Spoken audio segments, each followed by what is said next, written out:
Lieutenant Sarah Chen had learned long ago that silence was her greatest weapon. At 26, she possessed the kind of quiet intensity that made people underestimate her until it was far too late. Standing 5 feet 6 inches with an athletic build honed by years of disciplined training, Sarah moved through the corridors of Fort Harrison with the fluid grace of someone who had never met a physical challenge she couldn't overcome. Her dark hair was always pulled back in a regulation bun, and her uniform pressed to perfection, but it was her eyes that told the real story. Deep brown and perpetually watchful, they held the kind of intelligence that made superior officers either respect her immediately or feel threatened by her potential. Before we jump back in, tell us where you're tuning in from, and if this story touches you, make sure you're subscribed, because tomorrow, I've saved something extra special for you. The morning that would change everything started with Sarah reviewing personnel files in the base library. She had been assigned to Fort Harrison 6 months earlier as part of an experimental program designed to integrate high-performing officers into leadership roles, typically reserved for those with decades of experience. Her academic credentials were impeccable, a dual degree in engineering and military strategy from West Point, followed by specialized training in logistics and operations management. But it was her performance during simulated combat exercises that had caught the attention of people in positions of real power. Sarah possessed an almost supernatural ability to remain calm under pressure while processing complex tactical information at speeds that seemed to defy human limitations.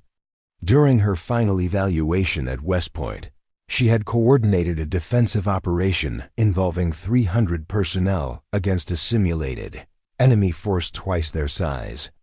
The exercise was designed to test leadership under impossible odds, with most candidates expected to achieve a tactical stalemate at best. Sarah had not only repelled the attacking force, but had managed to capture their command structure while sustaining minimal casualties among her own troops. The success had been so complete that her instructors had initially suspected some form of cheating or advanced knowledge of the exercise parameters. A thorough investigation had revealed nothing except an officer whose combination of analytical thinking and intuitive decision-making bordered on the extraordinary. Sarah had been fast-tracked through advanced training programs and assigned to Fort Harrison with a mandate to observe and learn from experienced commanders while contributing her unique perspective to ongoing operations. But Fort Harrison was proving to be more complicated than anyone had anticipated.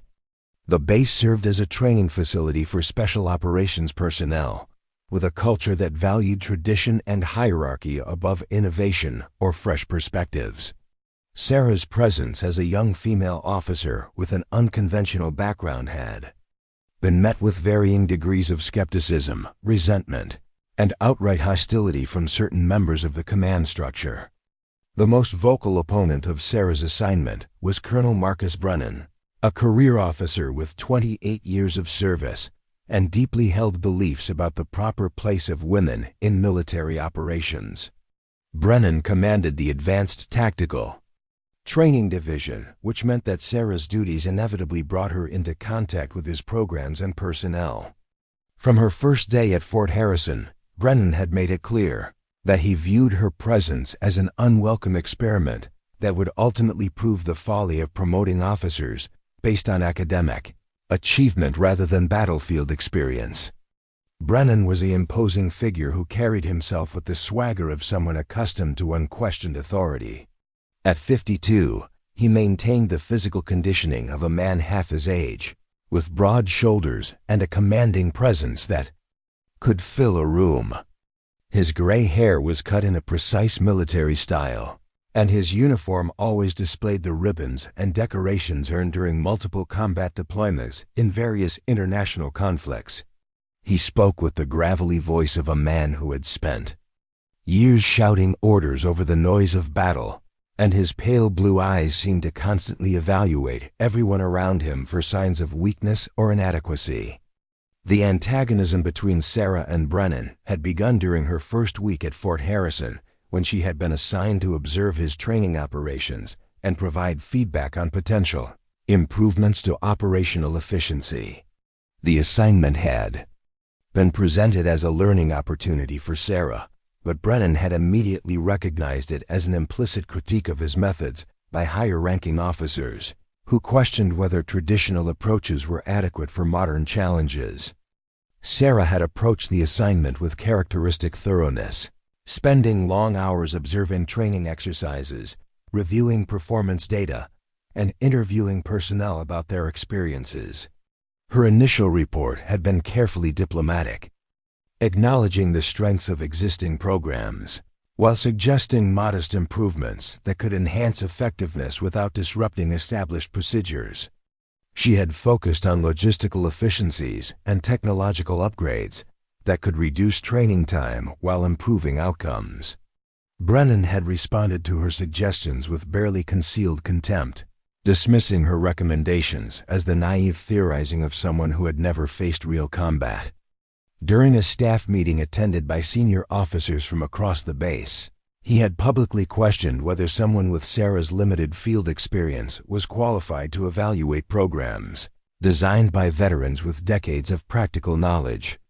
His critique had been delivered with the kind of condescending tone that made it clear he viewed her presence as an insult to every officer who had earned their position through years of service rather than academic achievement. Sarah had absorbed the criticism without visible reaction, maintaining the professional composure that had become her trademark.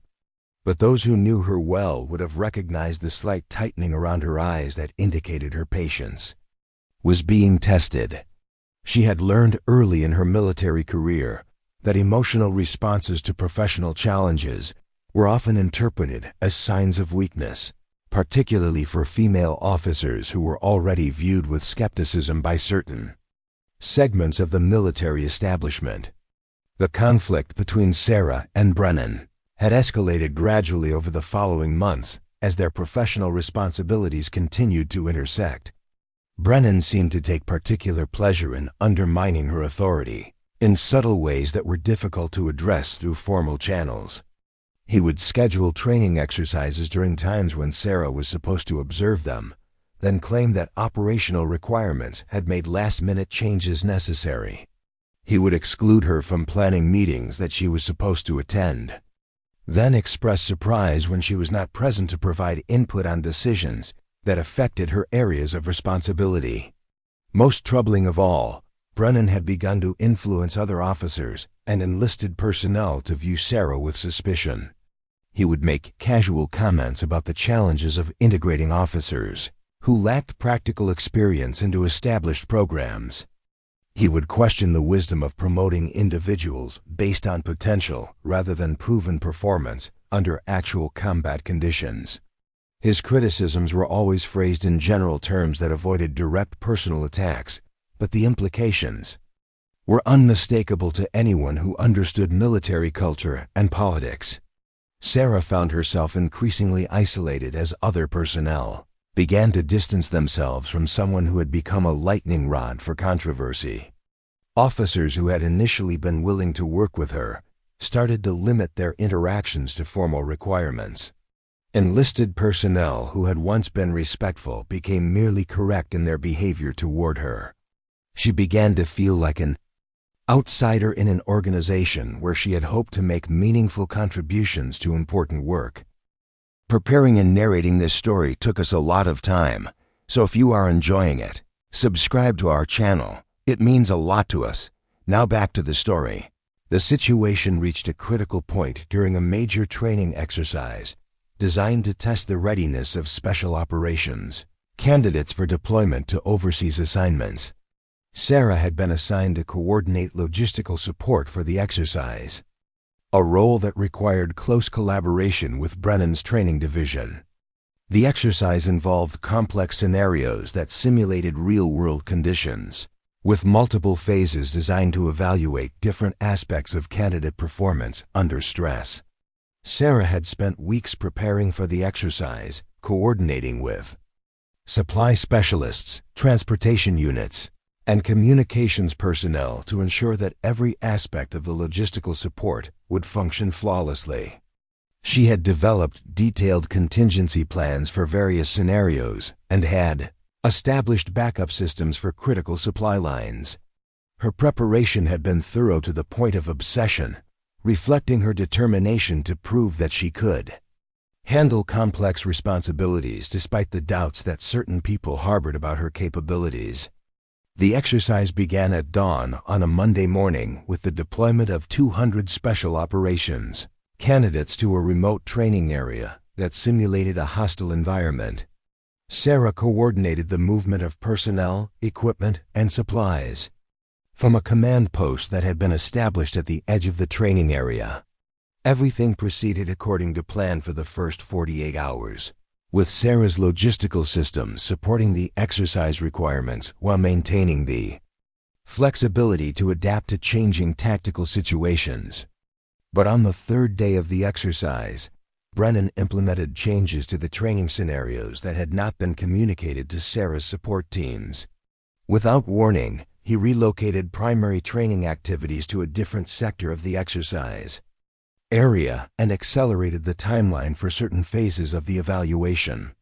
The changes were presented as necessary adaptations to realistic battlefield conditions, but they had the effect of disrupting carefully planned supply lines and forcing Sarah's teams to improvise solutions under extreme time pressure.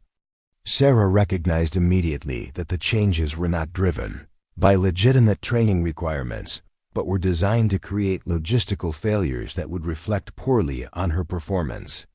Brennan was attempting to engineer a situation where her support systems would break down, providing him with evidence that she was not capable of handling complex responsibilities under pressure.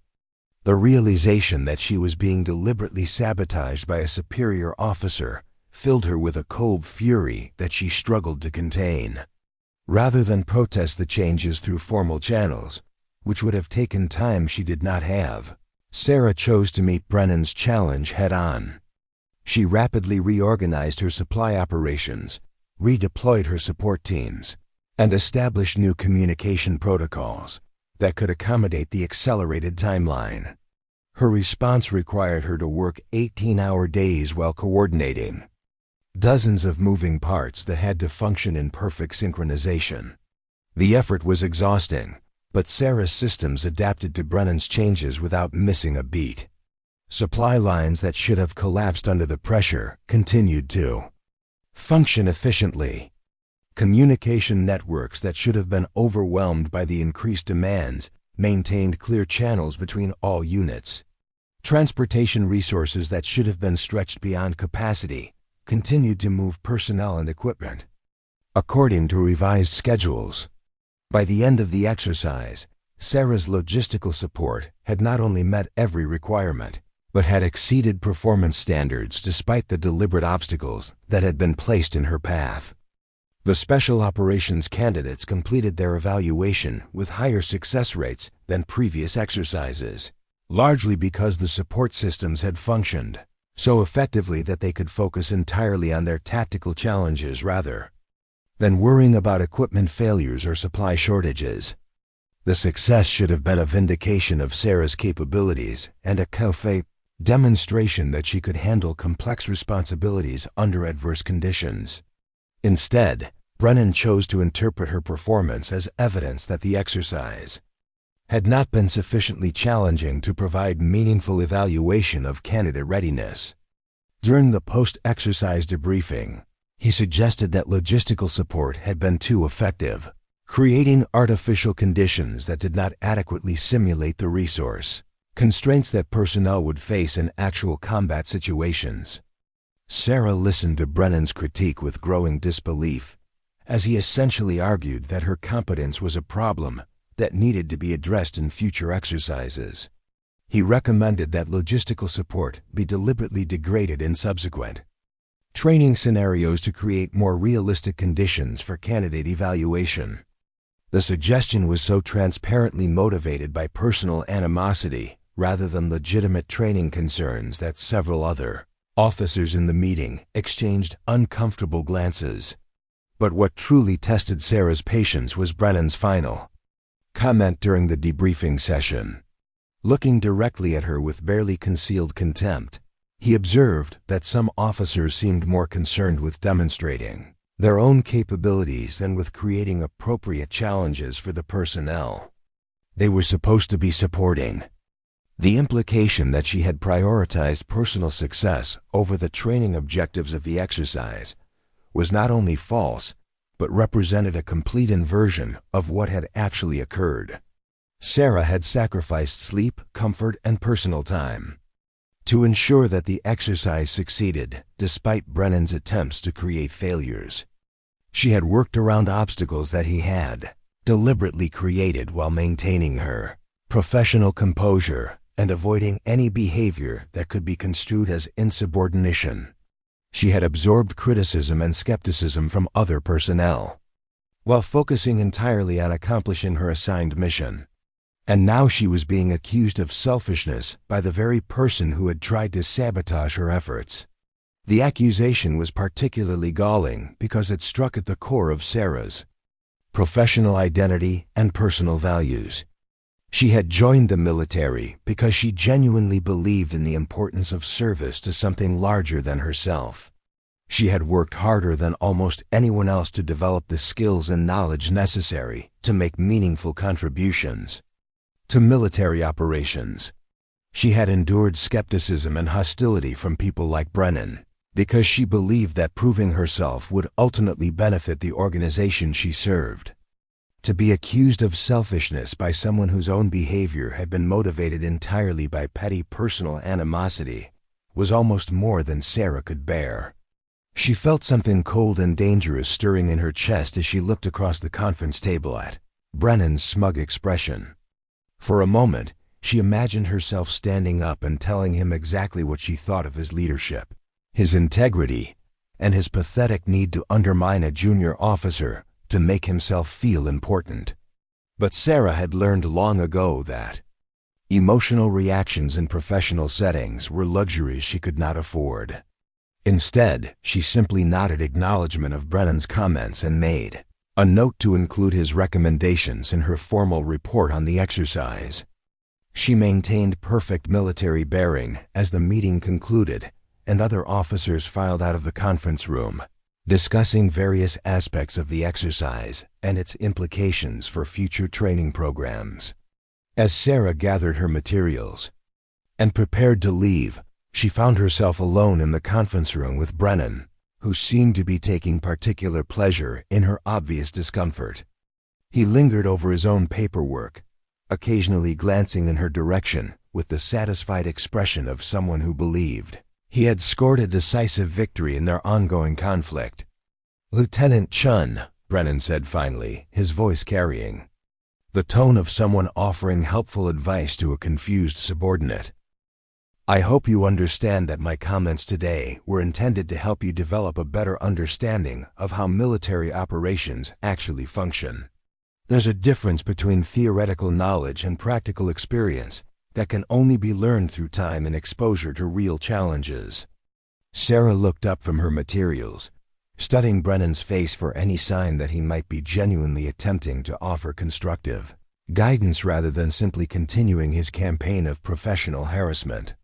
What she saw was the same condescending satisfaction that had characterized all of their previous interactions, confirming that his words were motivated by malice rather than mentorship. "I appreciate your feedback, sir," Sarah replied, her voice carefully neutral. "I'll certainly take your recommendations into consideration as I continue to develop my understanding of military operations." Brennan nodded as if satisfied that his message had been received and understood. "Good. You know, Chen, there are certain realities about military service that some people learn more easily than others. Understanding your place in the hierarchy and respecting the experience of those who have been doing this work longer than you've been alive is fundamental to effective military service." The comment was clearly intended as a reminder that Brennan viewed Sarah as an upstart who needed to be put in her place, but it also revealed something important about his motivations. He was not simply opposed to her presence at Fort Harrison, because of her gender or her unconventional background. He was threatened by the possibility that someone with her capabilities might expose the limitations of his own leadership and methods. Sarah recognized that she was dealing with someone whose professional insecurity had manifested as hostility toward anyone who might challenge his authority or demonstrate superior competence. Brennan's campaign against her was not really about military tradition or proper procedures. It was about protecting his own position by undermining potential competitors before they could establish themselves as credible alternatives to his leadership. The realization gave Sarah a clearer understanding of the dynamic she was facing, but it also made her situation more dangerous. An insecure leader who felt threatened by a subordinate's capabilities was capable of escalating their harassment far beyond what she had experienced so far. Brennan had already demonstrated his willingness to sabotage her professional performance and undermine her reputation among other personnel. If he continued to feel threatened by her presence, there was no telling how far he might be willing to go to eliminate what he perceived as a challenge to his authority. Sarah finished gathering her materials and prepared to leave the conference room, but Brennan's voice stopped her again. "One more thing, Chun. I've been reviewing the personnel assignments for next month's training cycle, and I think it might be beneficial for you to observe some of our more basic programs before you continue with advanced operations. Sometimes it's helpful to start with fundamentals before moving on to complex scenarios." The suggestion was clearly intended as a demotion disguised as professional development. Brennan was proposing to remove Sarah from meaningful responsibilities and assign her to observe entry-level training programs that would provide no opportunities for her to demonstrate her capabilities or contribute to important work.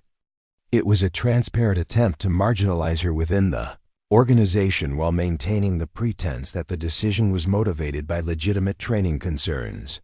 Sarah felt her patience finally beginning to fray as she realized that Brennan was not content with simply undermining her current assignments. He was planning to systematically eliminate her opportunities for meaningful participation in Fort Harrison's operations, effectively ending her military career before she had a chance to prove her worth. The prospect of being relegated to observing basic training exercises after everything she had accomplished filled her with a combination of frustration and determination that was becoming difficult to contain. "Sir," Sarah said carefully, "I believe my current assignments provide valuable learning opportunities that align with my professional development goals and the needs of the organization. I would respectfully request the opportunity to continue in my current role while incorporating any additional training that you feel would be beneficial." Brennan's expression hardened as he realized that Sarah was not going to accept his proposal without resistance. "Lieutenant, I think you may be overestimating your readiness for complex responsibilities.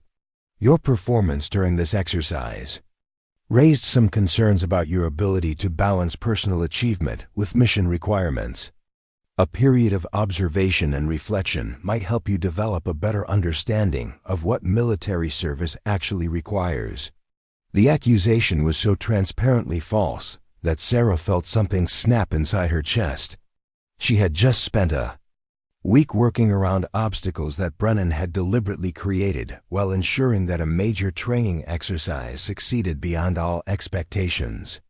She had absorbed criticism and harassment while maintaining perfect professional behavior and delivering results that exceeded performance standards.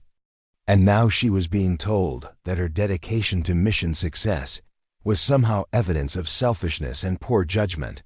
Sarah set down her materials and looked directly at Brennan, her dark eyes reflecting the cold anger that she had been suppressing for months. "Sir, with respect, I believe my performance during this exercise demonstrated exactly the kind of dedication to mission success that the military requires.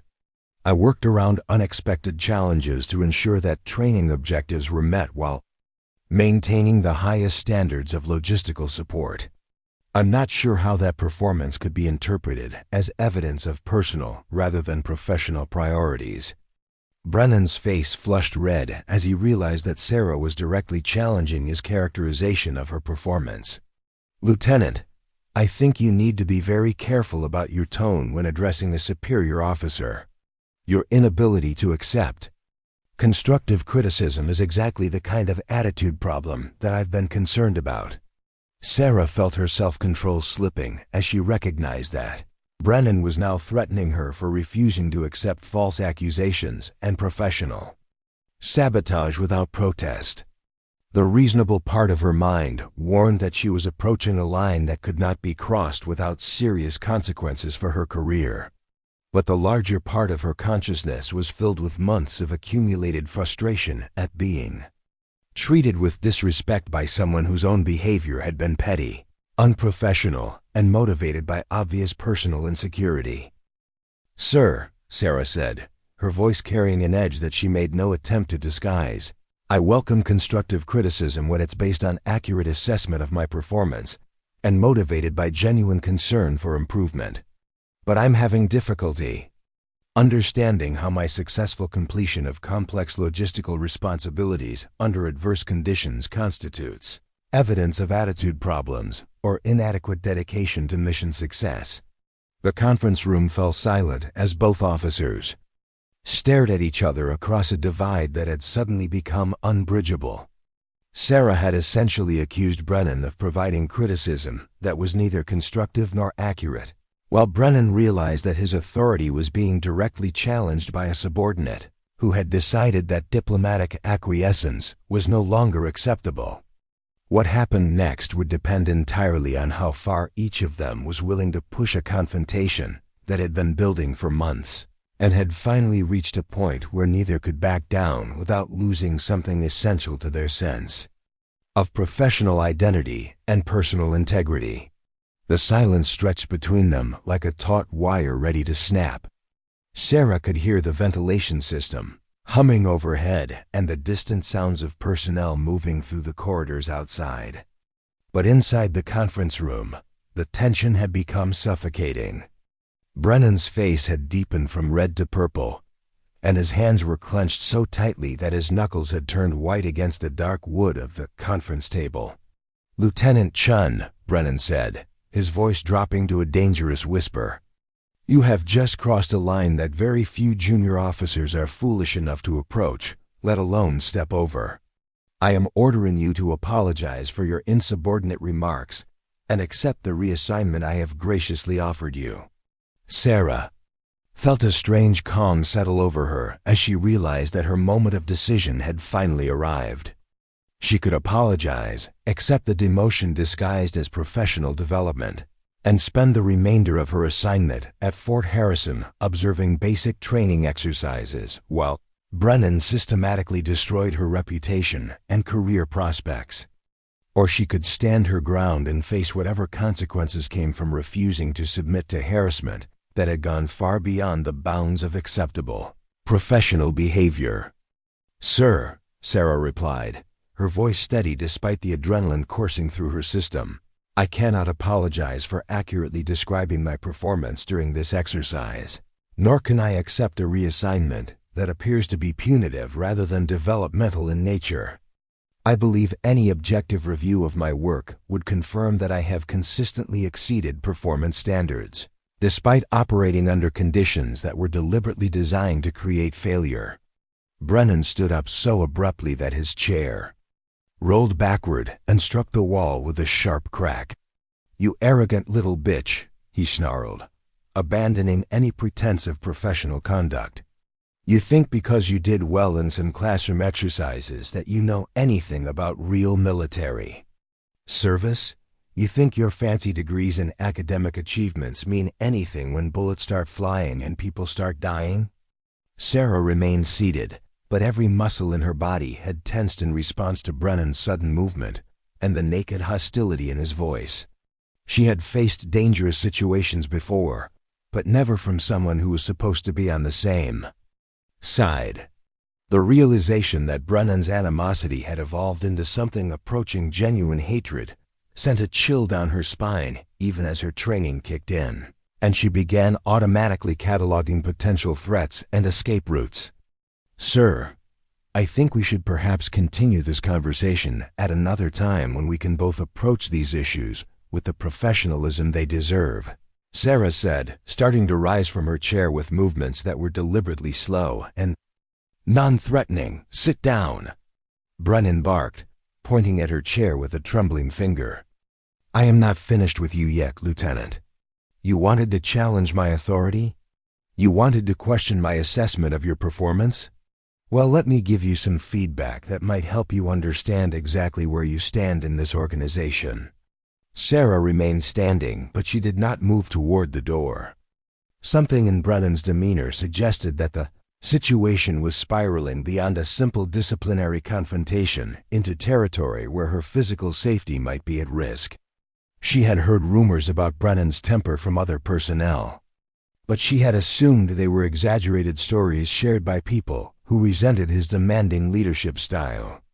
Now she was beginning to understand that those stories might have been understated rather than embellished.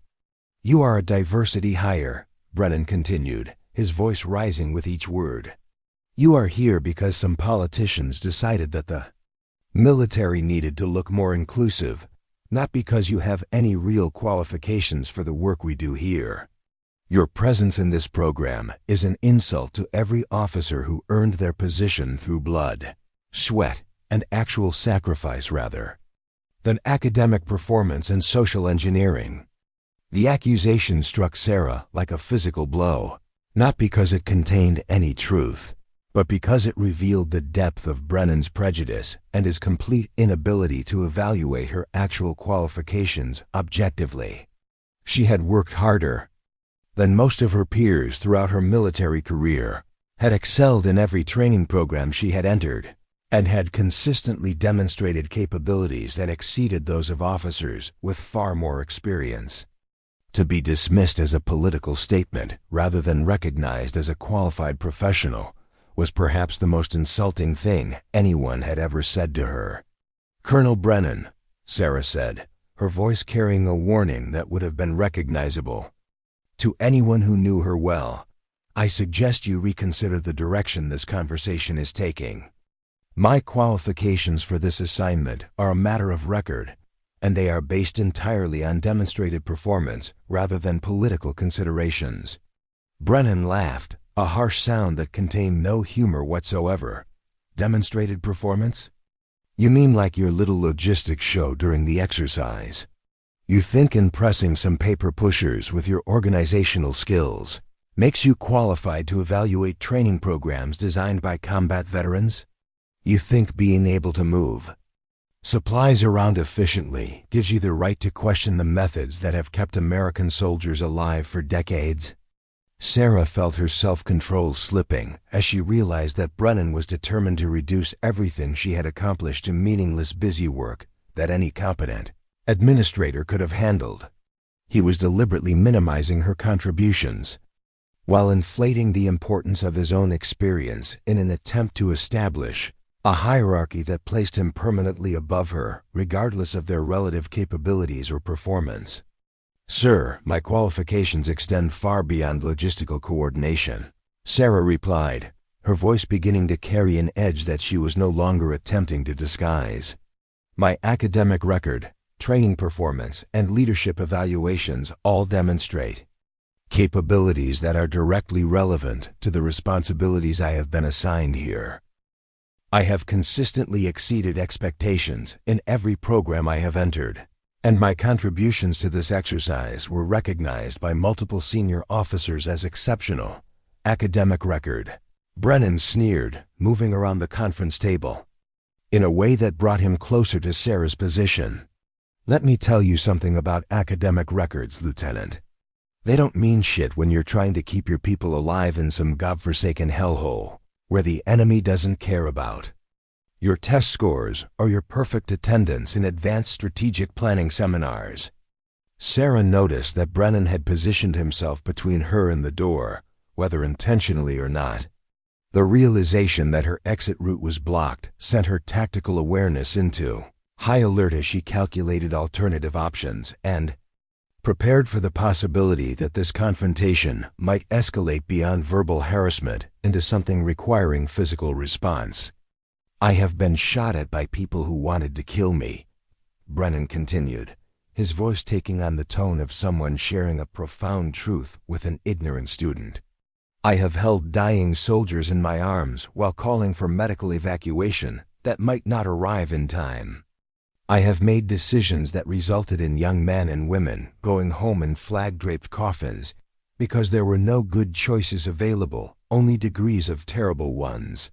Sarah recognized that Brennan was attempting to establish moral authority based on his combat experience, while simultaneously implying that her lack of such experience disqualified her from any meaningful role in military operations. It was a common tactic used by insecure leaders who felt threatened by subordinates with different backgrounds or capabilities, but it revealed a fundamental misunderstanding of how modern military organizations actually functioned. Sir, I have great respect for your combat experience and the sacrifices you have made in service to our country, Sarah replied, choosing her words carefully. But I believe that experience can be combined with new perspectives and innovative approaches to create more effective training programs and operational procedures.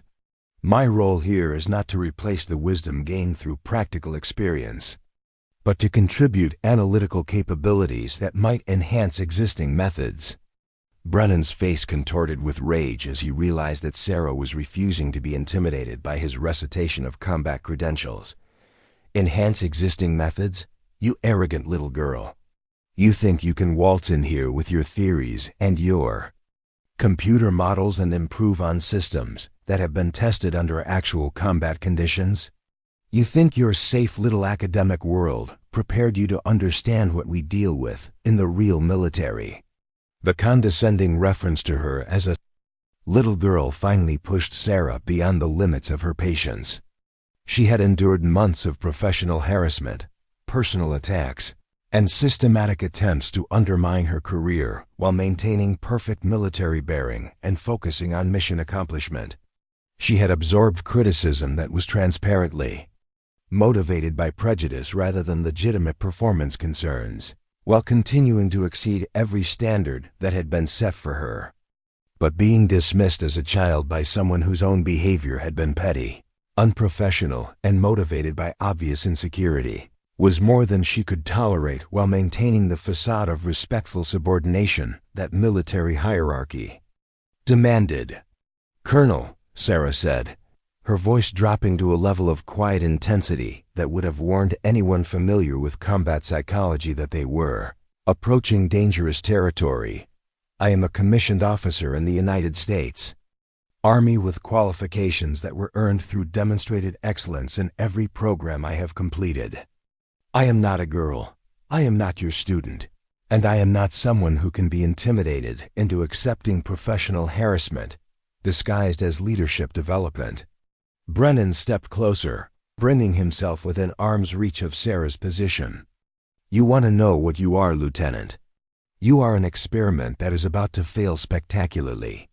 You are a politically correct appointment that is going to wash out of this program as soon as you face a real challenge, instead of the carefully managed scenarios that have been designed to make you look competent. Sarah could smell the coffee on Brennan's breath and see the small blood vessels that had burst in his eyes from years of stress and anger.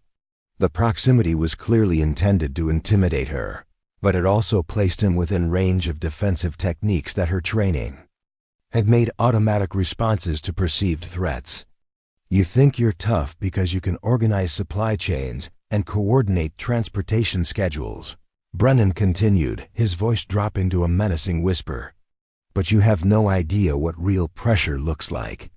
You have no idea what it feels like to make decisions when lives are on the line and failure means people die. And you sure as hell have no idea what it takes to earn the respect of the men and women who do this job for real. Sarah felt something cold and dangerous settling in her chest as she realized that Brennan had moved beyond professional disagreement into personal attack territory that could not be addressed through normal military channels. He was using his position of authority to engage in behavior that would have resulted in immediate disciplinary action if directed toward male officers, and he was clearly confident that she would not have the courage or the ability to respond effectively.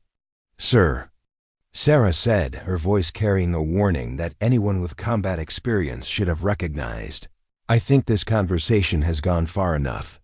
I suggest we schedule a follow-up meeting that includes appropriate supervision to ensure that we can address our professional differences in a constructive manner." Brennan laughed again, the sound containing genuine amusement for the first time during their confrontation. "Appropriate supervision? You want her run crying to higher authority because you can't handle a frank discussion about your qualifications? That's exactly the kind of weakness I expected from someone who thinks academic achievement is a substitute for real-world capability." The accusation that she was seeking protection rather than attempting to de-escalate a situation that had become inappropriate was the final straw that broke Sarah's commitment to maintaining professional decorum in the face of behavior that had crossed every line of acceptable conduct. She had tried reasoning, she had tried diplomacy, she had tried withdrawal, and she had tried appeals to proper procedure. None of those approaches had been effective in addressing harassment that was clearly motivated by prejudice and insecurity rather than legitimate professional concerns. "Colonel Brennan," Sarah said, her voice taking on the flat, emotionless tone that people who knew her well would have recognized as extremely dangerous, "I am not seeking protection from frank discussion about my qualifications. I am attempting to prevent this situation from escalating into something that will have serious consequences for both of us." Brennan stepped even closer, bringing his face within inches of Sarah's. "Consequences? What kind of consequences do you think you can impose on me, Lieutenant? Do you think anyone in this command is going to take your word over mine? Do you think your academic friends are going to come riding to your rescue when you discover that the real military doesn't work like your classroom exercises?" Sarah could see the spittle forming at the corners of Brennan's mouth as his rage reached levels that had moved far beyond anything that could be justified by professional disagreement. She realized that she was dealing with someone whose psychological stability had been compromised by stress, insecurity, and what appeared to be genuine hatred for anyone who challenged his authority or demonstrated capabilities that exceeded his own. The situation had become genuinely dangerous, not just to her career, but potentially to her physical safety. Brennan was no longer behaving like a professional military officer engaged in a disciplinary conversation with a subordinate. He was behaving like someone whose anger had escalated beyond rational control, and Sarah's training had taught her to recognize when verbal de-escalation was no longer sufficient to manage a potentially violent confrontation. "Sir, I am ordering you to step back and return to your position behind the conference table," Sarah said, using the command voice that she had learned during leadership training and employing the only authority available to her in a situation where normal military hierarchy had broken down. Brennan's response was to laugh once more, but this time the sound contained something approaching genuine madness. "You're ordering me? You're giving orders to a superior officer? That's insubordination, Lieutenant, and it's going to be the end of your pathetic excuse for a military career." Sarah realized that the situation had moved beyond any possibility of resolution through conventional means. Brennan had abandoned professional conduct entirely and was now engaged in behavior that constituted harassment, intimidation, and potentially criminal misconduct. She could report the incident through proper channels, but doing so would require her to survive the immediate confrontation and would inevitably result in a he-said-she-said situation where Brennan's rank and years of service would carry more weight than her account of what had occurred. More immediately, she needed to address the fact that Brennan was now close enough to physically attack her if his emotional instability progressed from verbal aggression to actual violence. The proximity that he had established ostensibly for intimidation purposes had also placed him within the engagement range, where her defensive training would require immediate response to any threatening movement.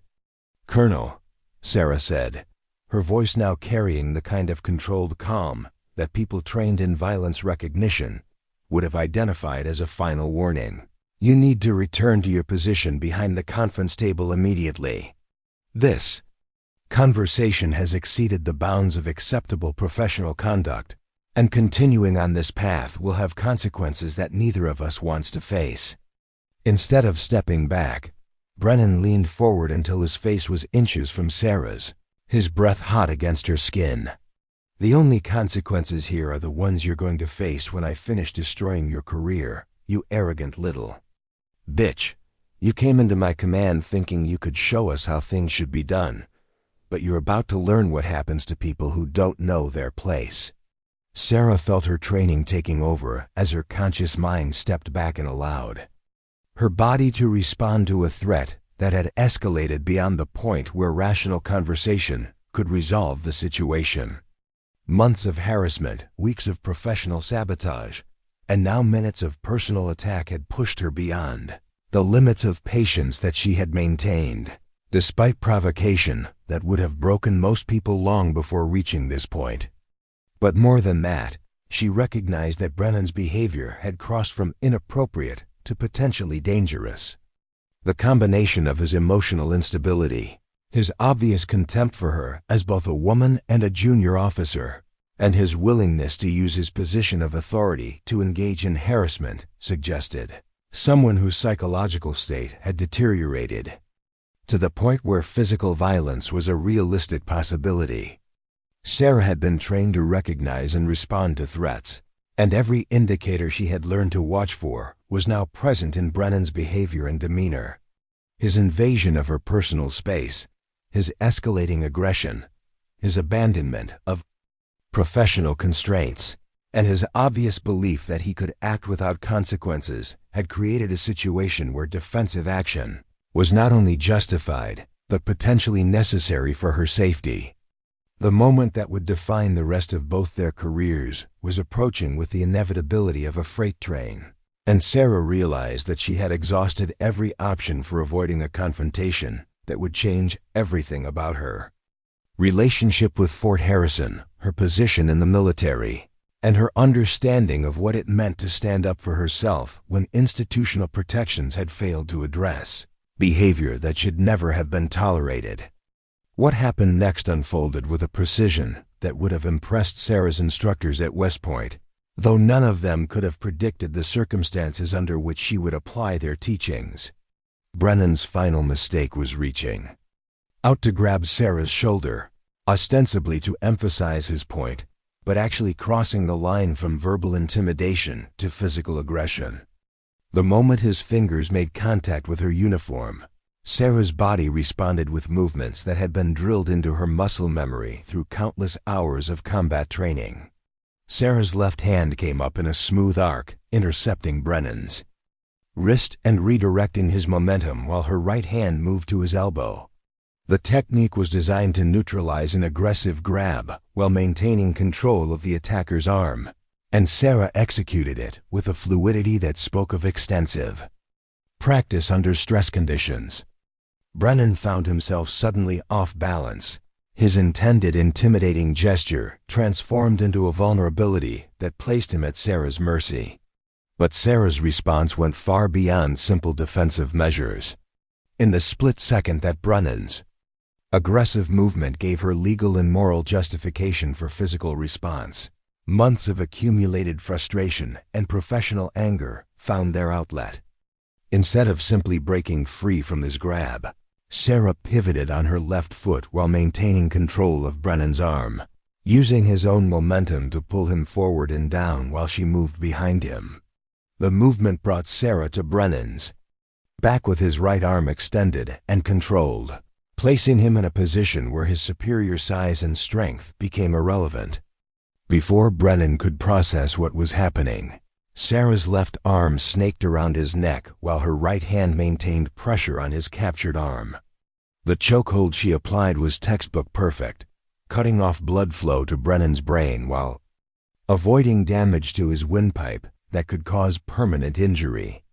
Brennan's first reaction was disbelief rather than panic. The speed and efficiency of Sarah's response had been so far beyond his expectations that his mind struggled to process the reality that a junior officer had not only resisted his intimidation, but had gained complete physical control over him in a matter of seconds. He attempted to break free using his superior strength, but Sarah's positioning and technique rendered his advantages meaningless. The chokehold that Sarah had applied was not the crude strangling grip that amateurs might attempt, but a sophisticated blood choke that compressed the carotid arteries while leaving the airway clear. Brennan could still breathe, but the blood flow to his brain was rapidly diminishing, creating a lightheaded sensation that would progress to unconsciousness within seconds if Sarah chose to maintain pressure. "Colonel," Sarah said, her voice perfectly calm despite the adrenaline coursing through her system, "you grabbed me. That constitutes assault under military law, and I am responding with appropriate defensive measures. I suggest you consider your next actions very carefully." Brennan attempted to respond, but the pressure on his carotid arteries was affecting his ability to think clearly. The confident superior officer who had been hurling insults and threats moments earlier was now completely helpless in the grip of the junior officer he had been attempting to intimidate. The reversal was so complete and so sudden that his psychological dominance had evaporated along with his physical control. "Release me immediately," Brennan managed to gasp, though his voice lacked the commanding authority he had been displaying throughout their confrontation. "That's a direct order, Lieutenant."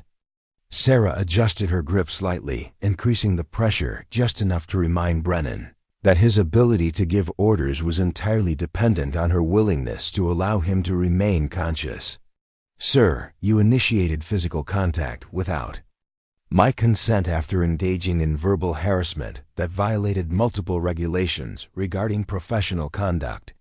I am within my rights to defend myself, and I will release you when I am confident that the threat you represent has been neutralized." The conference room door chose that moment to open as Major Jennifer Walsh, the base adjutant, entered to retrieve documents she had forgotten during the earlier meeting. Walsh's first glimpse of the situation showed Colonel Brennan, one of the most feared and respected officers at Fort Harrison, being held in a textbook chokehold by Lieutenant Chen, who appeared to be in complete control of the situation despite their difference in rank and size. Walsh's military training kicked in immediately as she assessed the scene for threats and began processing the implications of what she was witnessing. Her first concern was determining whether she was observing a legitimate defensive situation or an unprovoked attack by a junior officer on a superior. The answer became clear as she noticed Brennan's disheveled appearance, the overturned chair behind him, and the positioning that suggested he had been the aggressor in whatever confrontation had occurred. "Lieutenant Chen," Walsh said, her voice carefully neutral as she tried to process a situation that was unprecedented in her 15 years of military service. "Please explain what is happening here." Sarah maintained her grip on Brennan while turning her head slightly to address Walsh, her movements controlled and deliberate. "Major Walsh, Colonel Brennan grabbed my shoulder after engaging in verbal harassment that included personal attacks and inappropriate language. I responded with defensive measures when he initiated physical contact without my consent." Walsh noticed that Sarah's explanation was delivered in the precise, factual tone that would be expected in an official report, suggesting that she was already thinking about how this incident would be documented and investigated. More importantly, Walsh observed that Sarah's defensive technique was being applied with exactly the level of force necessary to control the situation without causing injury, indicating training and discipline rather than emotional reaction. "Colonel Brennan," Walsh addressed the senior officer, "do you concur with Lieutenant Chen's assessment of the situation?" Brennan's response was limited by his position and the effects of the chokehold, but his attempt to deny responsibility was obvious even through his impaired speech. "She attacked me," he managed to say, though the weakness of his voice undermined the authority he was trying to project. "Insubordination and assault. Walsh studied the scene more carefully, noting details that would be important when this incident was inevitably investigated by higher authority. Brennan's uniform was wrinkled and partially untucked, suggesting a physical struggle. Sarah's appearance remained neat and controlled, indicating that she had gained dominance quickly and decisively. The overturned chair and the positioning of both officers supported Sarah's claim that Brennan had been the aggressor. More significantly, Walsh recognized the chokehold that Sarah was employing as an advanced defensive technique that required extensive training to execute properly. The precision with which it was being applied suggested someone with significant combat skills who was deliberately using minimum necessary force rather than responding with emotional violence. Lieutenant Chen, Walsh said, making a decision that would prove crucial to how this incident was ultimately resolved. I believe the immediate threat has been contained. You may release Colonel Brennan, but remain in position to respond if he attempts to continue aggressive behavior. Sarah nodded acknowledgement and gradually reduced the pressure of her chokehold while maintaining control of Brennan's arm. The release was as controlled and professional as her initial response had been, allowing Brennan to regain full consciousness while ensuring that she could respond instantly if he chose to continue the confrontation. Brennan staggered slightly as blood flow returned to his brain, his face flushed with a combination of oxygen deprivation and humiliation. The physical disorientation was nothing compared to the psychological impact of being completely dominated by someone he had been attempting to intimidate. The confident superior officer who had entered the conference room was gone, replaced by someone whose authority had been thoroughly undermined by his own poor judgment. "Major Walsh," Brennan said, his voice hoarse but regaining some of its commanding tone. "I want Lieutenant Chen arrested immediately for assault on a superior officer. This is the most serious breach of military discipline I have witnessed in nearly 3 decades of service." Walsh had anticipated this demand, but her observation of the situation had given her a clear understanding of what had actually occurred. "Colonel, before we proceed with any charges, I think it would be appropriate to review the circumstances that led to this confrontation. Lieutenant Chen, please provide a detailed account of the events that preceded your defensive response." Sarah straightened her uniform and assumed the position of attention before beginning her report. Her account was delivered with the precision and detail that would be expected from an officer trained in intelligence analysis, covering every relevant detail from Brennan's initial accusations through his escalating verbal harassment to his physical grab that had triggered her defensive response. "Colonel Brennan accused me of being a diversity hire rather than a qualified officer," Sarah reported, her voice remaining steady despite the inflammatory nature of the allegation. "He used profanity and derogatory language while questioning my competence and commitment to military service. When I attempted to end the conversation and leave the room, he positioned himself between me and the exit and continued his verbal attack. The situation escalated when he grabbed my shoulder without my consent, at which point I responded with defensive measures." Walsh made mental notes as Sarah spoke, recognizing that the account was being delivered in a manner that would be acceptable in a formal legal proceeding. More importantly, she observed that Sarah's demeanor remained professional and controlled despite having just been involved in a physical confrontation with a superior officer. The combination of precise technique, measured response, and continued military bearing suggested someone whose actions had been guided by training rather than emotion. Brennan's response to Sarah's account was immediate and predictable. "That is a complete fabrication," he declared, though his voice still carried the effects of his recent oxygen deprivation. Lieutenant Chen became insubordinate when I attempted to provide professional guidance regarding her performance. She physically attacked me when I tried to maintain order during our discussion. Walsh found herself in the position of adjudicating between conflicting accounts from 2 officers of vastly different ranks and experience levels. Under normal circumstances, Military hierarchy would have required her to accept the senior officer's version of events without question. But the physical evidence and her own observations of the situation suggested that Brennan's account was not entirely accurate. "Colonel," Walsh said carefully, "I notice that your uniform appears disheveled and that furniture in this room has been disturbed. Can you explain how those conditions resulted from Lieutenant Chun's alleged unprovoked attack?" Brennan looked down at his wrinkled shirt and loosened tie, realizing for the first time that his appearance contradicted his claim that Sarah had been the aggressor. "She grabbed me when I tried to restore order," he said, but the explanation lacked conviction even as he spoke the words. Walsh turned back to Sarah, who had remained at attention throughout the exchange. "Lieutenant Chun, do you have any witnesses to Colonel Brennan's alleged verbal harassment?" "No, ma'am," Sarah replied. The confrontation occurred after other personnel had left the conference room following the post-exercise debriefing. The absence of witnesses created a complication that Walsh recognized would make any formal investigation more difficult. However, her own entrance into the conference room had provided her with direct observation of the physical confrontation, giving her evidence that would be crucial in determining how to proceed. "Colonel Brennan," Walsh said, addressing the senior officer with the respect his rank demanded, while maintaining the neutral tone required by her position as an investigating officer, "did you initiate physical contact with Lieutenant Chun during your discussion?" The question placed Brennan in an impossible position.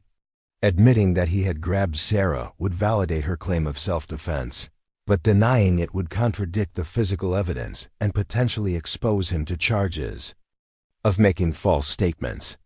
His hesitation before answering told Walsh everything she needed to know about the accuracy of his account. "I may have touched her shoulder to emphasize a point," Brennan finally admitted, "but that hardly justifies the extreme response she employed." Walsh recognized that Brennan's admission had effectively validated Sarah's version of events while undermining his own claims of being the victim of an unprovoked attack. The touch that he was now minimizing had been described by Sarah as a grab, and the physical evidence supported her characterization rather than his. "Lieutenant Chen," Walsh continued her inquiry, "what level of force did you employ in your defensive response?" "I used a blood choke designed to control the situation without causing injury," Sarah replied, her technical description revealing her understanding of the technique she had employed. "The pressure was applied only long enough to establish control, and could have been released immediately if Colonel Brennan had indicated his willingness to cease aggressive behavior." Walsh noted that Sarah's response demonstrated both technical knowledge and restraint, suggesting that her actions had been guided by training in appropriate use of force rather than anger or vindictiveness. The fact that Brennan had suffered no apparent injury despite being completely controlled by someone significantly smaller than himself indicated that Sarah had used exactly the level of force necessary to address the threat he represented. The sound of footsteps in the hallway outside the conference room reminded Walsh that their unusual situation could not remain private indefinitely. Other personnel would soon become aware that something significant had occurred, and the military rumor network would begin spreading stories that might bear little resemblance to the actual events. The need to manage the situation before it escalated beyond their control added urgency to her decision-making process. "Colonel Brennan, Lieutenant Chen," Walsh announced, making a determination that would affect both of their careers. "This incident requires immediate investigation by appropriate authority. I am directing both of you to report to the base commander's office within 1 hour to provide formal statements regarding what occurred here today." Brennan's face darkened as he realized that Walsh was not automatically accepting his version of events or immediately placing Sarah under arrest. "Major, I expect Lieutenant Chun to be confined pending investigation of her assault on a superior officer. Her actions constitute the most serious breach of military discipline and cannot be tolerated." Walsh had anticipated this demand, but Her observation of the evidence had given her a different perspective on which officers' behavior constituted the more serious breach of military standards. "Colonel, based on my direct observation of the situation, I believe both officers' actions require investigation before any determination can be made regarding appropriate charges or disciplinary measures."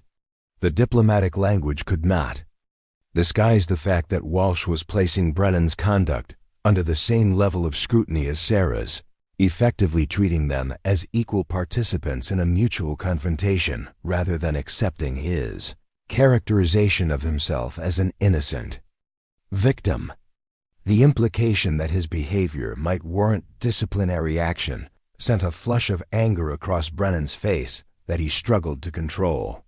"Major Walsh," Brennan said, his voice carrying the dangerous undertone that Sarah had learned to recognize. "As a warning of imminent escalation, I trust you understand the implications of failing to support appropriate military hierarchy and discipline. Lieutenant Chun's actions cannot be excused regardless of whatever justification she might claim."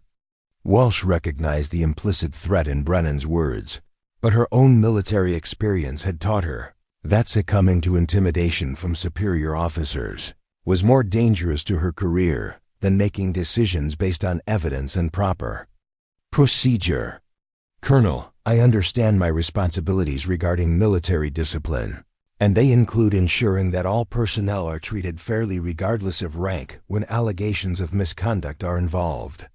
Sarah had remained silent during the exchange between Walsh and Brennan, but she recognized that Walsh's willingness to treat the situation as a mutual confrontation rather than accepting Brennan's version of events was providing her with protections she had not expected. The Major's careful neutrality was giving her a chance to present her case through proper channels rather than being immediately condemned based on rank and hierarchy. "Ma'am," Sarah addressed Walsh with the respectful tone appropriate for their relative ranks, "I appreciate your commitment to fair investigation of this incident.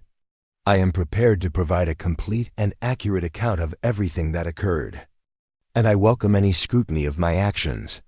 The contrast between Sarah's professional demeanor and Brennan's barely controlled anger was not lost on Walsh, who was beginning to form preliminary opinions about which officer's behavior had been more consistent with military standards. Sarah's willingness to submit to investigation, while maintaining her claim of justified self-defense, suggested confidence in her version of events, while Brennan's demands for immediate punishment without investigation suggested someone who preferred to avoid detailed scrutiny of his own conduct. "Lieutenant Chun," Walsh replied, "your cooperation is noted and appreciated. Colonel Brennan, I trust you will also provide complete cooperation with the investigation process." Brennan's nod was curt and angry, but he could not refuse to cooperate without raising questions about what he might be trying to hide. "Of course, Major, though I fail to see what requires investigation when the facts are perfectly clear."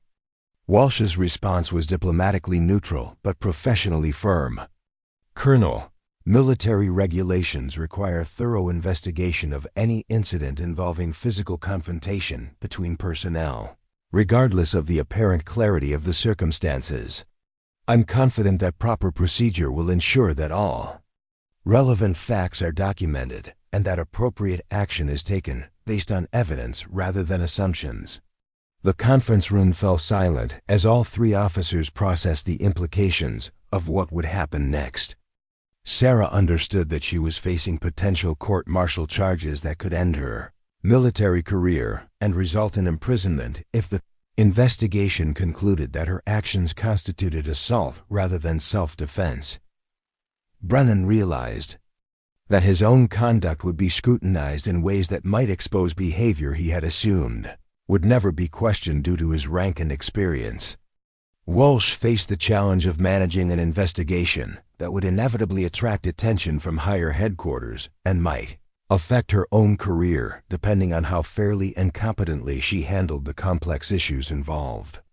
The incident had moved far beyond a simple disciplinary matter to become something that would test the military justice system's ability to fairly adjudicate cases, where power dynamics and personal prejudices complicated this search for truth.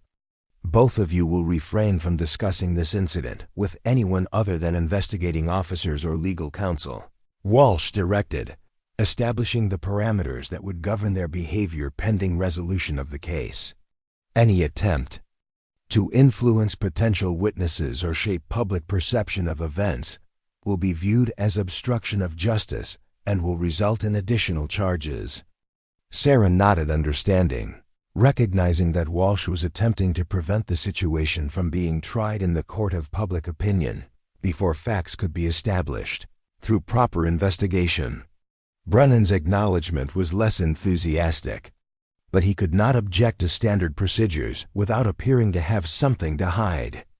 "Ma'am," Sarah said, addressing Walsh with a question that had significant implications for her immediate future, "am I to be confined pending investigation, or will I be allowed to continue my regular duties?" The question forced Walsh to make a decision that would signal her preliminary assessment of the evidence and her confidence in Sarah's character. Confining Sarah would suggest that she was considered dangerous or likely to flee, while allowing her to remain on duty would indicate that Walsh viewed her as a reliable officer who had acted within appropriate bounds. "Lieutenant Chen, you will continue your regular duties pending investigation," Walsh announced, making a decision that reflected her growing confidence that Sarah's actions had been justified by the circumstances. "However, you will have no contact with Colonel Brennan except as required by official duties, and then only in the presence of other personnel." Brennan's face showed his displeasure at Walsh's decision to treat Sarah as a trustworthy officer, rather than a dangerous criminal, but he could not object without appearing vindictive. The restrictions on contact between the two officers would protect both of them from further confrontation, while ensuring that neither could intimidate or influence the other during the investigation process. "Colonel Brennan," Walsh continued, "the same restrictions apply to you regarding contact with Lieutenant Chen. Additionally, both of you are directed to make no changes to your normal routines or duties that might suggest consciousness of guilt or attempt to avoid scrutiny." The final directive was aimed primarily at preventing Brennan from using his position and connections to influence the investigation or to create conditions that might prejudice the outcome in his favor. Walsh's careful attention to protecting the integrity of the process suggested someone who understood that this case would likely receive attention far beyond Fort Harrison and wanted to ensure that proper procedures were followed regardless of political considerations. As the three officers prepared to leave the conference room that had become the scene of a confrontation that would define their careers, each understood that they were entering a phase where their professional futures would be determined by the military justice system's ability to fairly evaluate competing claims and complex circumstances. The incident that had begun with routine harassment had escalated into something that would test fundamental questions about authority, accountability, and the proper limits of military hierarchy. 3 hours later, Sarah sat in the base commander's outer office, her uniform still crisp despite the morning's events. General Patricia Rodriguez had built her reputation on fairness and thorough investigation, qualities that had earned her command of Fort Harrison and the respect of personnel across the installation. The general's aide, Captain Morrison, had explained that both officers would be interviewed separately before any decisions were made about formal charges or disciplinary action. Sarah had used the waiting time to review the sequence of events in her mind, ensuring that her account would be accurate and complete when called upon. She understood that her military career hung in the balance, but she felt no regret about her actions in the conference room. Brennan's behavior had crossed every line of acceptable conduct, and her response had been both proportionate and professionally executed. The investigation that followed would prove to be more thorough than anyone anticipated. General Rodriguez had recognized immediately that the incident involved complex issues of harassment, appropriate use of force, and military hierarchy that required careful analysis. She had requested assistance from the Judge Advocate Generals office and had directed that witness statements be taken from every person who had observed interactions between Sarah and Brennan over the preceding months. The first surprise came when Sergeant First Class Maria Santos, who worked in the training division, provided a statement detailing multiple instances where she had witnessed Brennan making disparaging comments about female officers in general, and Sarah in particular. Santos had documented dates, times, and specific quotes in a personal journal that she had begun keeping after becoming concerned about the hostile environment that Brennan was creating. Colonel Brennan told me that Lieutenant Chen was a diversity experiment that would fail as soon as she faced real pressure, Santos testified during her formal interview. He said that women didn't belong in combat roles and that academic achievement was meaningless compared to battlefield experience. He made these comments repeatedly and seemed to take pleasure in undermining her reputation among the enlisted personnel. Additional witnesses came forward as word of the investigation spread throughout Fort Harrison. Staff Sergeant Robert Kim testified that Brennan had instructed him to provide Sarah with inaccurate information about training schedules, claiming it was a test of her adaptability, but actually designed to make her appear unprepared and incompetent. Corporal Jennifer Walsh, no relation to Major Walsh, described instances where Brennan had deliberately excluded Sarah from meetings she was supposed to attend, then criticized her absence as evidence of poor commitment to her duties. The pattern that emerged from witness testimony painted a picture of systematic harassment that had been ongoing for months. Brennan had used his position of authority to create a hostile work environment while maintaining plausible deniability by framing his actions as legitimate leadership challenges. The cumulative effect of his behavior had been to isolate Sarah professionally while undermining her credibility and effectiveness. Dr. Amanda Foster, the base psychologist, was called in to evaluate the psychological impact of prolonged workplace harassment and to assess whether Sarah's response could be considered reasonable under the circumstances. Dr. Foster's analysis revealed that Sarah had been subjected to a pattern of behavior that constituted textbook workplace harassment, with elements of gender-based discrimination that violated multiple military regulations. Lieutenant Chen demonstrated remarkable restraint in tolerating months of professional harassment without filing formal complaints, Dr. Foster concluded in her written report. Her defensive response to physical aggression was both legally justified and psychologically appropriate, given the pattern of escalating hostile behavior she had endured. The investigation also revealed that Brennan's behavior towards Sarah was not an isolated incident, but part of a broader pattern of problematic conduct that had been overlooked or ignored by previous commanders.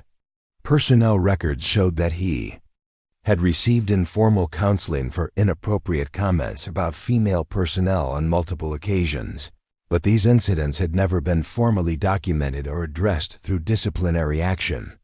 Lieutenant Colonel David Park, who had served under Brennan's command during a previous assignment, provided testimony that shed additional light on the colonel's character and leadership style.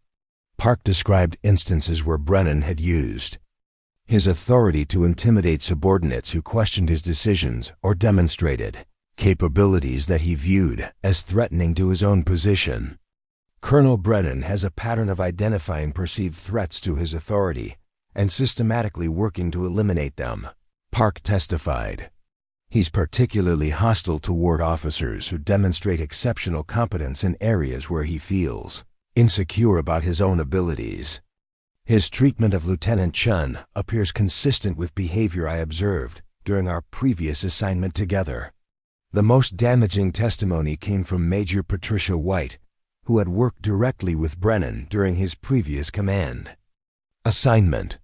White described an incident where Brennan had created false negative performance evaluations for a female officer who had received recognition for exceptional performance during a joint training exercise with Allied forces.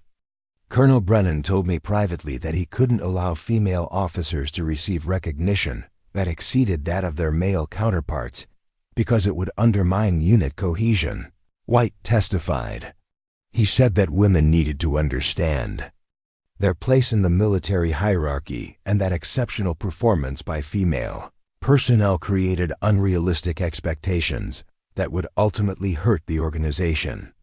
The investigation expanded beyond Fort Harrison as investigators discovered that similar complaints had been filed against Brennan at his previous assignments, but had been resolved through informal means that left no permanent record of disciplinary action. The pattern suggested a systematic failure of leadership oversight that had allowed problematic behavior to continue unchecked across multiple commands. Meanwhile, Sarah's own record came under intense scrutiny as investigators sought to determine whether her actions had been an isolated incident or part of a pattern of aggressive behavior. What they found was exactly the opposite of what Brennan's supporters had hoped to discover. Sarah's personnel file contained commendations from every assignment she had completed, with consistent praise for her professionalism, competence, and ability to work effectively with personnel at all levels. Captain Rodriguez, her company commander during advanced training, provided testimony that characterized Sarah as one of the most professional and capable officers he had ever supervised. Lieutenant Chen consistently demonstrated the highest standards of military bearing and technical competence, Rodriguez stated. She was respectful to superiors, supportive of peers, and inspiring to subordinates. I would trust her with any assignment and would welcome the opportunity to work with her again. The contrast between Sarah's consistently exemplary record and the pattern of problematic behavior that was emerging around Brennan created a clear picture for investigators. They were dealing with a situation where an officer with a history of harassment and intimidation had finally encountered someone who refused to be victimized and had the skills to defend herself when his behavior escalated to physical aggression. General Rodriguez faced a decision that would have implications far beyond the immediate case. The evidence clearly supported Sarah's claim of self-defense while revealing that Brennan had engaged in a pattern of behavior that violated multiple regulations and damaged unit cohesion. However, Brennan's rank and years of service meant that any disciplinary action would attract attention from higher headquarters and potentially damage the careers of officers who had failed to address his behavior earlier. The general's decision came after 2 weeks of investigation that had turned Fort Harrison upside down as personnel grappled with the implications of what had been revealed. General Rodriguez called both officers to her office for a final meeting that would determine their futures and send a message about the standards of conduct expected at Fort Harrison. Colonel Brennan, General Rodriguez began, her voice carrying the authority of someone who had earned her position through decades of distinguished service. The investigation has revealed a pattern of behavior that is inconsistent with the values and standards of the United States Army. Your conduct toward Lieutenant Chen and other female personnel constitutes harassment that violated regulations and damaged unit effectiveness. Brennan had arrived at the meeting confident that his rank and connections would protect him from serious consequences, but the general's tone made it clear that he had seriously miscalculated the situation. General, I believe the investigation has been influenced by political correctness rather than military necessity. My methods may be demanding, but they're designed to prepare personnel for the realities of combat service. General Rodriguez had anticipated this defense, but the evidence gathered during the investigation had thoroughly undermined any claim that Brennan's behavior had been motivated by legitimate training concerns. Colonel, the evidence shows that your actions were motivated by personal animosity rather than professional development. Your deliberate attempts to sabotage Lieutenant Chen's performance, your use of derogatory language, and your physical aggression constitute serious misconduct that cannot be tolerated. Sarah remained silent during the exchange, recognizing that her role was to listen and respond when directly addressed rather than participate in what was essentially Brennan's professional execution. She felt no satisfaction in his downfall. Understanding that the situation represented a failure of leadership and oversight that had allowed problematic behavior to continue far longer than should have been possible. Lieutenant Chen, General Rodriguez continued, turning her attention to Sarah with an expression that combined respect and concern. Your actions in defending yourself were legally justified and professionally executed. However, this incident highlights the need for better mechanisms to address harassment before it escalates to physical confrontation. Sarah understood that the general was acknowledging both her right to self-defense and the systemic failures that had made her defensive action necessary. Thank you, General. I appreciate the thoroughness of the investigation and the commitment to establishing facts rather than making assumptions based on rank or hierarchy. General Rodriguez nodded, recognizing that Sarah's response demonstrated the kind of professional maturity that made her comments about systemic improvement both relevant and constructive. The Army has invested significant resources in your development, Lieutenant, and this incident should not be allowed to derail a promising career. However, I want to ensure that you have the support and opportunities necessary to reach your full potential. The General's next announcement would reshape both officers' futures in ways that neither had anticipated. Colonel Brennan, you are being transferred to a staff position at the Pentagon, where your experience can be utilized in a capacity that does not involve direct command of personnel. This transfer is immediate and permanent. Additionally, you will receive formal counseling regarding appropriate conduct and will be required to complete training on harassment prevention and professional behavior. Brennan's face went white as he realized that his career in command positions was effectively over. Assignment to a Pentagon staff position was often a prelude to retirement for officers who had demonstrated that they could not be trusted with operational responsibilities. The formal counseling and required training would create a permanent record that would prevent him from receiving future command assignments or promotions. Lieutenant Chen, General Rodriguez continued, you are being recommended for assignment to the Advanced Leadership Development Program at the War College. This program is designed for officers who have demonstrated exceptional potential and who are being prepared for accelerated advancement to senior leadership positions. Sarah felt a mixture of relief and anticipation as she realized that her career was not only surviving the confrontation with Brennan, but was actually being enhanced by the professional manner in which she had handled an impossible situation. The Advanced Leadership Development Program was extremely competitive, with selection typically reserved for officers who had demonstrated both exceptional competence and the kind of character that made them suitable for positions of significant responsibility. General, I'm honored by your confidence and grateful for the opportunity to continue serving, Sarah replied, maintaining the professional tone that had characterized her behavior throughout the investigation. I hope this incident can serve as a learning experience that improves conditions for all personnel at Fort Harrison. General Rodriguez appreciated Sarah's focus on organizational improvement rather than personal vindication, recognizing it as evidence of the kind of leadership perspective that justified her selection for accelerated advancement. Lieutenant, your ability to maintain professionalism under extreme pressure and your commitment to finding constructive solutions to difficult problems are exactly the qualities the Army needs in its future leaders.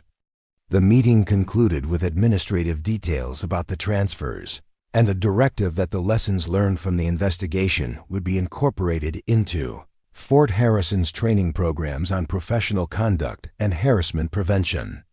General Rodriguez made it clear that the incident would serve as a catalyst for systematic improvements rather than being treated as an isolated problem that could be resolved through individual personnel actions. As Sarah left the general's office, she reflected on the journey that had brought her to this point. The confrontation with Brennan had been the culmination of months of harassment that she had endured while maintaining her focus on professional excellence and mission accomplishment.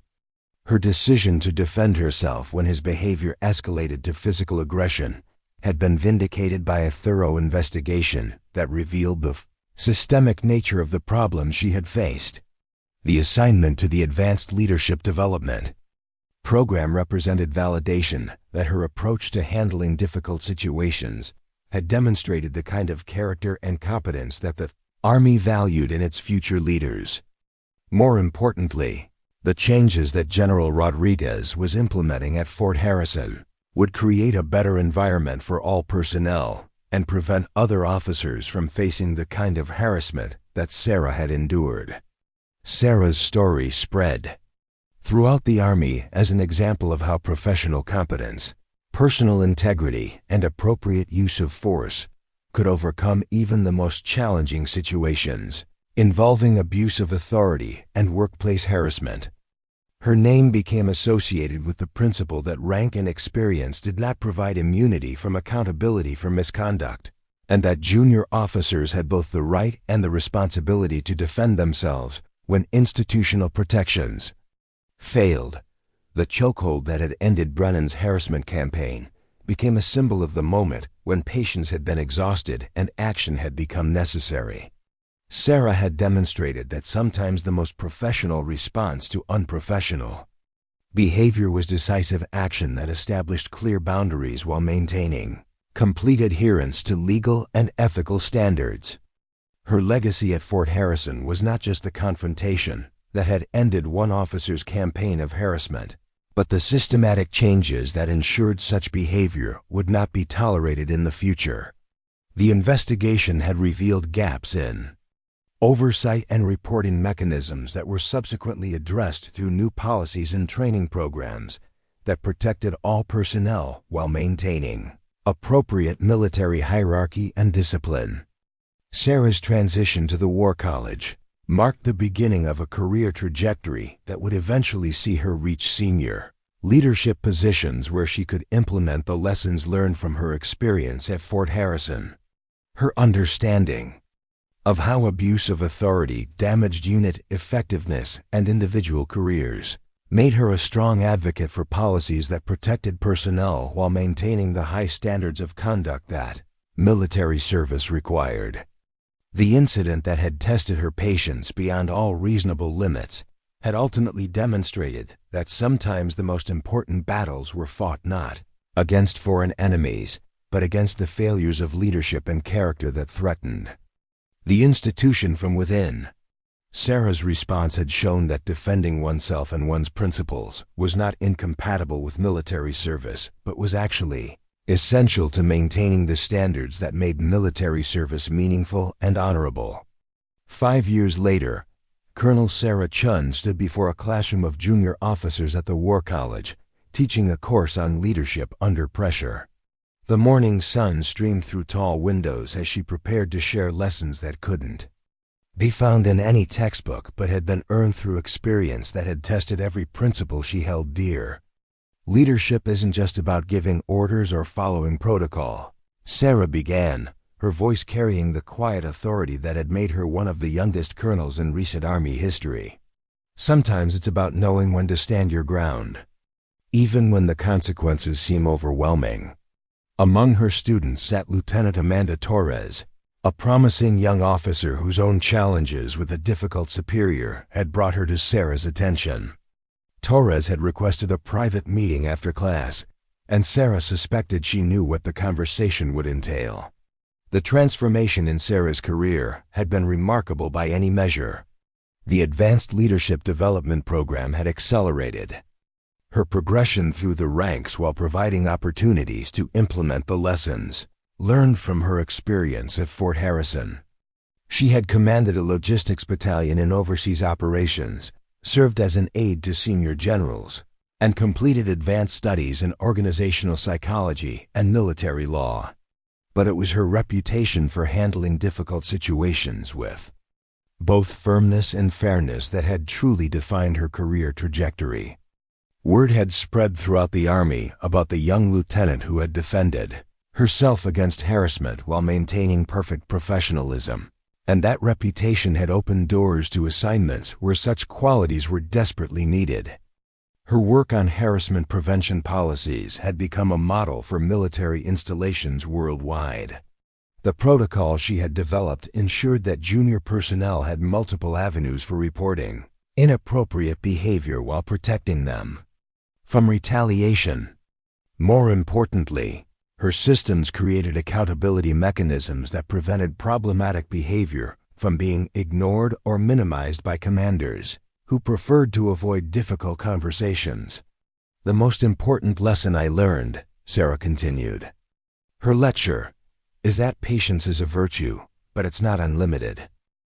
There comes a moment when continuing to tolerate unacceptable behavior becomes enabling rather than professional restraint.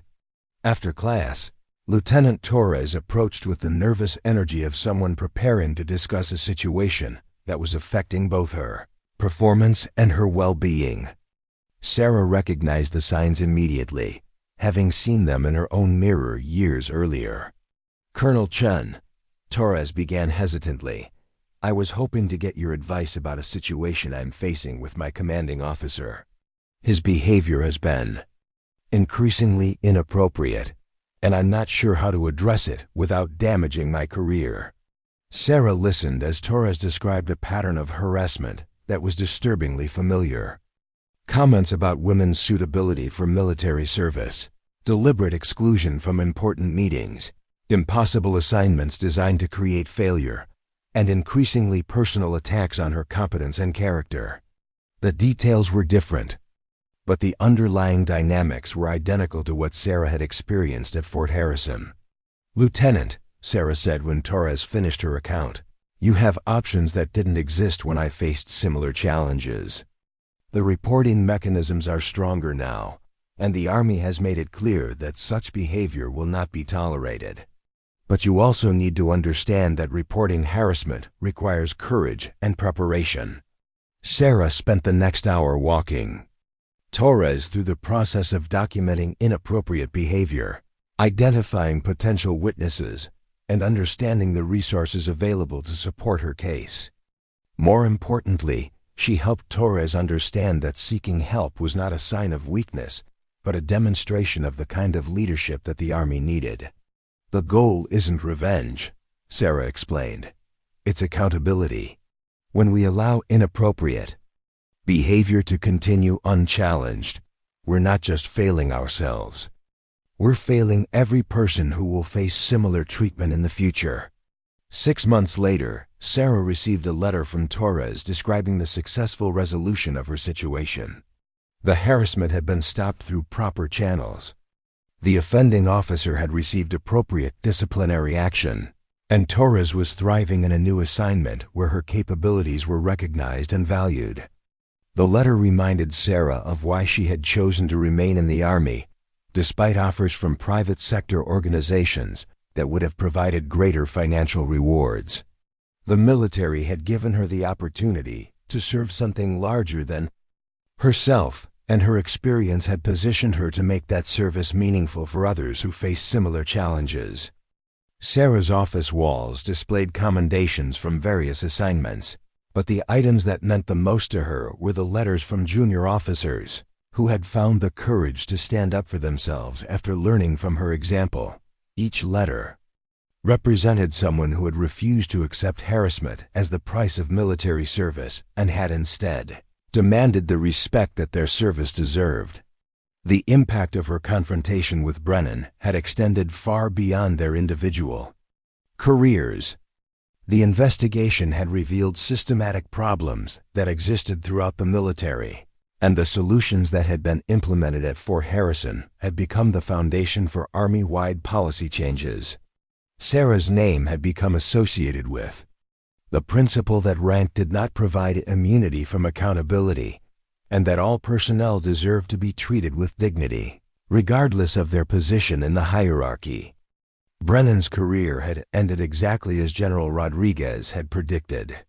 His assignment to a Pentagon staff position had lasted only 2 years before he had chosen early retirement, rather than face additional scrutiny of his conduct. The formal counseling and required training had created a permanent record that made it impossible for him to receive assignments involving personnel supervision.